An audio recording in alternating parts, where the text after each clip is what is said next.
देश सबसे बड़े बैंक एसबीआई ने होम लोन और ऑटो लोन की दरें घटा दी हैं। ऐसे में किस बैंक का लोन सबसे सस्ता है और पुराने ग्राहक कैसे उठा सकते हैं ब्याज दरों में कटौती का फायदा, बता रहे हैं हमारे संवाददाता वीरेंद्र व्यास। स्टेट बैंक ऑफ इंडिया देश में सबसे सस्ता होम लोन दे रहा है। आरबीआई के एसएलआर में कटौती के बाद एसबीआई ने होम लोन .5% तक सस्ता करके 10.25% कर दिया है, जबकि देश की सबसे बड़ी होम लोन कंपनी एचडीएफसी 11.25% पर होम लोन दे रही है।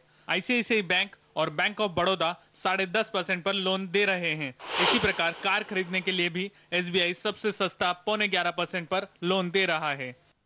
The bank decided to reduce the home loan and car loan interest rate with effect from 7th August 2012. The corporate sector, as well as in the term loans, there are not that kind of a demand. So retail, I think, would be a sector where we can push, where we also have good figures. बैंकों के ब्याज दरें घटाने का अधिकतर फायदा नए ग्राहकों को मिलता है, पर अगर आप पुराने ग्राहक हैं तो भी आप सस्ती ब्याज दरों का फायदा उठा सकते हैं।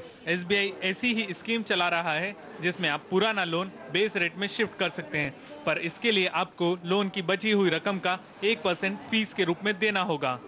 पीएलआर रेट में रहने से तो बिल्कुल भी फायदा नहीं है, तो पीएलआर से बेस रेट में तो शिफ्ट हो ही जाना चाहिए। इसमें तो मेरे ख्याल से कोई डाउट नहीं है। उसमें नुकसान तो हो ही नहीं सकता है, फायदा ही हो सकता है, नुकसान तो कभी भी बिल्कुल नहीं हो सकता। एसबीआई के ब्याज दरों में कटौती के बाद बाकी बैंक भी ब्याज दरें घटा सकते हैं। ऐसे में आप थोड़े समय के लिए रुकें और पूरी छानबीन के बाद ही अपने लोन को शिफ्ट करने का विचार बनाएं। वीरेंद्र व्यास, मुंबई।